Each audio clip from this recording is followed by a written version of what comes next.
We still have a lot of talented players on our roster.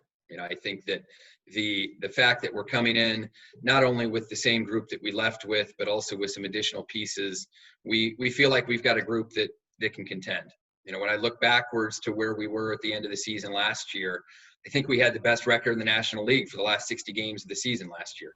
So if we can pick up where we left off and go through a 60-game sprint, I think we're going to be in a position at the end that we'll be happy with. I think it's a track meet. That's the way I'm going to be communicating it to our players, is that this is like an Olympic trials or an Olympic Games, where we've got a 100-meter sprint that's going to be the first 20 days. We've got a 200-meter sprint that's going to be the next 20 days. And we've got a 400 sprint that's going to be the last 20 days to make up our 60-game season. But we're motivated, we're talented, and I know the players are coming in with the mindset that there's a sense of urgency that we're not going to give away any games in the early going.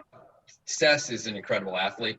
When he's 100% healthy, he's got a dynamic skill set with all 5 tools. We'll want to make sure that we put him in a position to be able to utilize those tools that he has.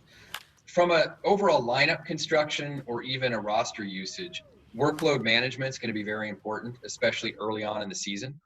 The ability to have a DH for our players, I think, can help manage that workload. Well, one, it keeps pitchers from having to prepare for swinging a bat and for running the bases, which should help them stay healthy.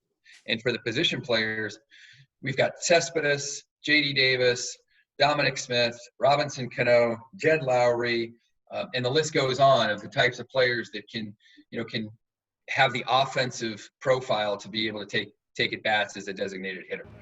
The list goes on when you start talking about Pete Alonso and Jeff McNeil, and even our younger, more athletic guys like Conforto, Nimmo, and Marisnik. These guys can get off their legs more often if we're utilizing the DH. So we feel like our lineup can be as deep as anybody's in baseball. We think we have punch. We think we have guys that can impact the game with the bat, and so we're looking forward to utilizing the DH spot to both protect our guys' health and to put up some offensive force.